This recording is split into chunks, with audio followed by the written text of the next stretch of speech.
মশার যন্ত্রণায় জীবন অতিষ্ঠ সবার। মশার কামড় বা গুনগুন শব্দ খুবই বিরক্তকর।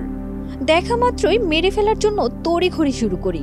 তবে আমাদের কাছে যন্ত্রণাদায়ক হলেও বিশ্বের এমন এক জাতি আছে তাদের জন্য মশা আশীর্বাদ স্বরূপ।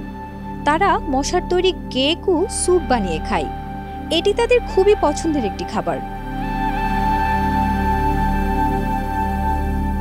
প্রতি বছর বর্ষা মৌসুমে আফ্রিকান ভিক্টোরিয়া গ্রেট লেক অঞ্চলে উঠতে থাকে লাখ লাখ মশা।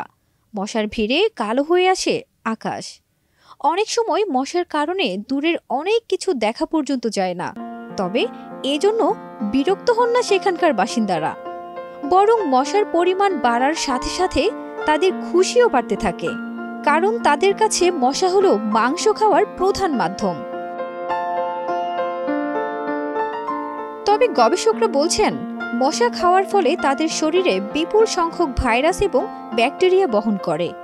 উচ্চমাত্রায় ভাজা হলেও সব জীবাণু মেরে ফেলা কঠিন। স্থানীয়রা মশার আসল স্বাদ পেতে কেবল এর বাইরের অংশটুকুই ভেজে খান। ভেতরে থাকে পুরোপুরি কাঁচা, যা সংক্রমণের ঝুঁকি বাড়ায়। মশার কেক খেতে অনেকটা মাছের বড়ার মতো।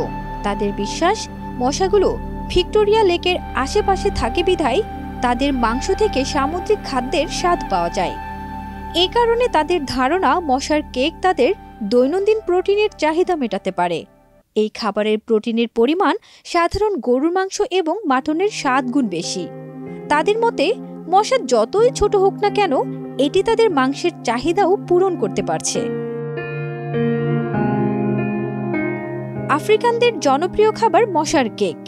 এক কামড়ে হাজার হাজার মশা। প্রোটিনের অন্যতম উৎস হলেও এটি আসলে তারা খেতে বাধ্য হয়েছেন।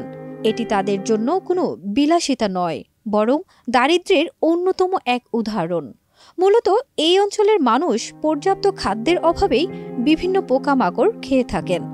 এমনকি ক্ষুধা মেটাতে মাটির তৈরি বিস্কুটও খান তারা। মশার উৎপাত থেকে রক্ষা পেতে আমরা অনেক কিছুই করি, কিন্তু তারা মশা উৎপাদন যেন বেশি হয় তাই চান মনে প্রাণে। ফারজানা নিকিতা, দেশ রূপান্তর।